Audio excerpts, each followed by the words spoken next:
Alright, what's going on, you guys? Today I want to talk about Call of Duty World War II and how Activision is basically pulling another really shady business tactic out of their pocket to use to try and market DLC in this game. And I'm not talking about the patented system that they actually just patented, I think, last month now, where basically what it does is it matches players who don't have certain DLC weapons and DLC content in the game with players who do have it. That way, basically, they can be, you know, playing mismatched games where they play against people with DLC, and it somewhat coerces them into, you know, hey, this DLC gun's good, maybe I should go buy this supply drop and hopefully get it, right? I'm not talking about that system because I don't know if they're going to implement that into future games or not. It's not implemented into Sledgehammer's new title, which comes out Friday, World War II, but it definitely is some cause for concern. I'm actually talking about one that just recently has started to come out. And this is not a rarity in the gaming industry, unfortunately. This happens a lot, and I wish it didn't happen because it's a very cheapskate thing to do, and it's overall just really bad for the game in general. But Activision has been caught red-handed cutting base maps out of the game to sell in DLC 1, which was announced with the Quarantine trailer. In the end of that, you saw that they announced DLC 1 would come out January 30th for PS4 users, called The Resistance, and some of the base maps found in the beta files of the game are actually going to be put in this DLC, which basically means that Call of Duty just cut some of its base content straight out of the beta files and straight out of the game files so they could sell it in DLC. Now, once again, this is not a rarity in the gaming industry. This happens all the time, and it's one of the worst business practices that really can be put around in the gaming industry. Activision is not the only people who do things like this, but it really is just harmful to both the consumer and the business because the consumer doesn't get the content that, you know, they want to play sometimes. Some people, you know, don't want to spend $60 on the game and then spend another $50 on DLC. So they don't get the content that they actually wanted because, you know, they don't want to just keep buying all this DLC that's being fed to them, especially when they now know that Activision is cutting, you know, base content from the game to put in these DLCs. And the business actually misses out on some of those sales from potential customers by doing this. Now, granted, they end up making that money back anyways because they're, especially with like games like Call of Duty, they have 5 million people or so who are just going to buy the DLC anyways. Now, I have seen videos on here, especially from people like Nero, who is actually a really decent Call of Duty commentator. I actually do like Nero, so I recommend you check him out, actually. And they seem almost surprised that this happened. And I can honestly say that you can't expect Activision not to do stuff like this because Activision is one of the worst examples of gaming companies that will milk their consumers for every single little dime they can. They're as bad as EA, they're as bad as Bethesda, they're as bad as Rockstar, 2K Games. All these companies and all these publishers will do literally whatever they can to milk any little penny out of a consumer that they can. And unfortunately, that's just the business model of the gaming industry. As you guys know, a lot of games are built on the backs of microtransactions, and unfortunately, in games like Call of Duty, they can be game-changing and game-altering content that they're selling. This is definitely not a surprise to me. I expected something like this to happen. It makes sense from a business standpoint, but it's just, honestly, I don't think the right thing to do because, I mean, if you think about it this way, the Call of Duty fan base is already super divided. The last few years have definitely not been a good time for the fan base and for the consumers of the series because the games are just, they've been worse. Even when you factor out exo boosting, which was a huge fail in the community around the game, when you even just factor in that, you know, the multiplayers of the game were just less fun, there were less players online, DLC has been shoved down players' throats left and right, it's gone further than just map packs and maybe a camo here and there. You know how in Black Ops 2 they sold maybe like 3 camos every time they drop a DLC, they drop 3 or 4, maybe 5 extra camos that you could just outright buy? That model no longer makes sense to Activision because why would they sell you a camo for $1.99 and sell it to maybe 2 million players, right? And make a couple $1 million off of, you know, that one single little piece of DLC when they can just easily make and create, you know, like 700, 800 pieces of DLC from camos to,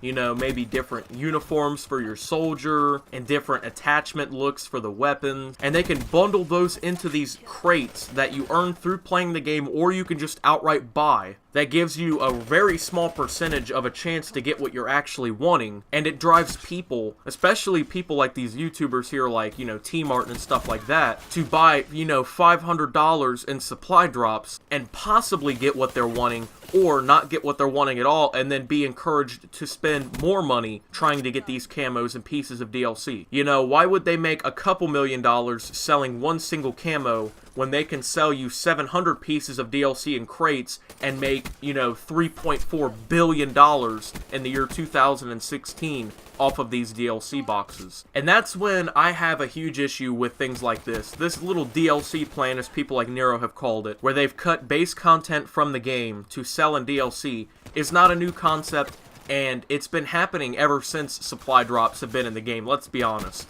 You can't honestly tell me that out of the, you know, hundreds of camos in games like Black Ops 3, that none of them were contained in the base game. None of them were intended to, you know, be earnable through just regularly playing the game. A lot of pieces of these DLCs and supply drops were intended to be in the base game, but Activision has told them, you know, why don't you keep that out of the base game so we can put that in supply drops and make more money. This has been happening for a long time. In fact, it's been happening since Sledgehammer's first game of Advanced Warfare, and it's not people like Sledgehammer's fault. I hate when people go after the studios for these decisions, because while they definitely play a role in it, I mean, their bosses, which is Activision, is making them do things like this to increase their profit. And yes, while there are definitely some upsides to adding, you know, supply drops and stuff like that to the games, which, you know, the studios end up with more money to develop future titles. There's always, you know, perks like that. I mean, in the end, it actually does kind of isolate fans, and it makes the game just a little bit worse. I can't even say a little bit worse. Okay, supply drops are probably the worst thing that have happened to Call of Duty, but this has been happening for a very long time, and we can't sit back and act like this DLC plan is the first time that something like this has ever happened. And Nero said it perfectly. If you want to do something about stuff like this happening, you need to speak out against it. You can't just assume, you just can't assume that by sitting back and not saying anything, not tweeting about it, not refusing to buy these DLCs, not refusing to buy supply drops, you can't assume that just sitting back and not partaking in those things is going to fix the problem. Because in the end, there are millions of players who are still going to make the decision with their wallet to buy this stuff, and that's perfectly fine. If you support DLC and stuff like that in games, and you feel that, you know, your money deserves to go towards a supply drop, it's your money, spend it how you want to spend it, right? But yes, the best thing you can do is definitely use your wallet as a weapon, and unfortunately, it doesn't work in a franchise like Call of Duty perfectly. Like Nero has said, I don't think that it's entirely ineffective, but there are millions of people who are still buying supply drops, so, you know, 10 people or, you know, however many people you do convince to stop buying supply drops isn't really putting, it's not putting a drip in the bucket, you know. However,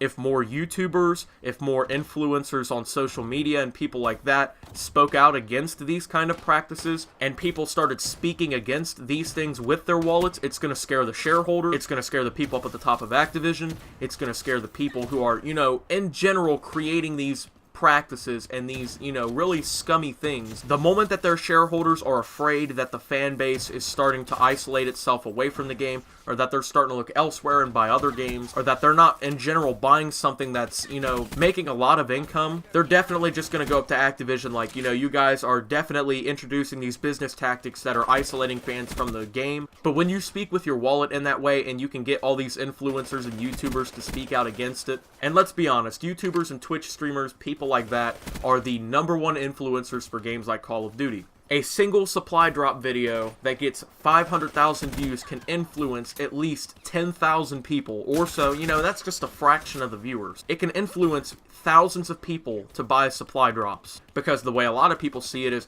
hey, that guy got 4 or 5 DLC weapons in this single video, maybe I can do that too. Let me go buy $50 in supply drops, and in the end, you may get something in return, but Activision is guaranteed getting that money, and it's funding a horrible business practice. So the #1 way to stop things like this from happening is to speak with your wallet. And I'm not personally going to be like, oh, don't buy supply drops, guys, don't buy DLC packs, guys, because I don't have a problem with map packs, to be honest. I buy them every single year. As a matter of fact, I have the season pass for this game because I genuinely enjoyed World War II. Now, for a game like Infinite Warfare, I would have never bought the season pass. I would have never bought a DLC pack, nothing like that. You know what I'm saying? If I don't enjoy the game, I'm definitely not gonna buy DLC in it. You know what?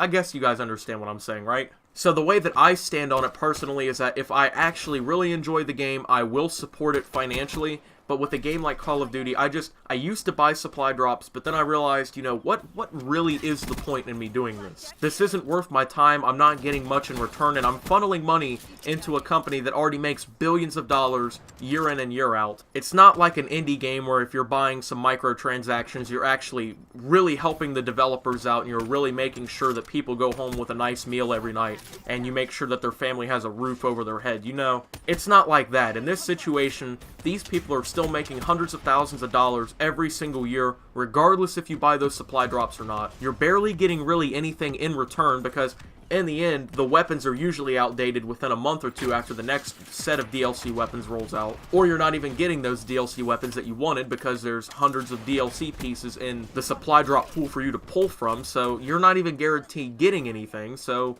why even fund that situation by just buying supply drops? So I no longer buy supply drops for that reason. I feel like it's an immoral practice on the part of Activision because they don't need that income really, and they're just using it as a way to milk their fans, you know. Map packs are different because, you know, I actually enjoy most of the maps that come out, and I have no problem funding them by buying some of those maps. But if I didn't already have the season pass before this plan kind of got revealed, I would have never bought a DLC map pack from this game. This is just an entirely immoral little situation that's going on here, and this is a very shady business practice on the part of Activision, and though they're not the only people doing it, it doesn't mean that it's not wrong. So I know I kind of rambled sometimes, maybe I was a little bit incoherent throughout this video. I know this video is also super long here. Let me go ahead and check this actually. Yeah, before editing, we're already almost 17 minutes into rambling here, so this is definitely going to be a longer video. Sorry that there wasn't really a script or anything planned out for this video, so I just kind of rambled off the top of my head. But I just read this news, and I decided that instead of sitting down for an hour and writing a script, and, you know, it being somewhat, I guess, not phoned in, but not really being emotional because I'm not directly reacting to the news, I decided that this was something that I wanted to directly react to. So I hope I did that well today, guys. Thank you guys for watching. If you did enjoy this video, make sure to drop a like on it, subscribe if you're brand new around here. Tell me what you think about all this down below in the comments. I actually do read my comments. I know a lot of the times I can't reply, but it's because, you know, I'm busy, so I can't reply to every single comment, but I'll try to on this video especially, since this is one where I'm, like, actively encouraging you guys to communicate with me on what you guys like and don't like. So let me know what you like down below, and I'll try my best to respond to you. Subscribe if you're brand new around here. Follow me on Twitter, Twitch, all my social outlets are linked in the description below. And until my next video tomorrow, guys, this is Optimus, signing out.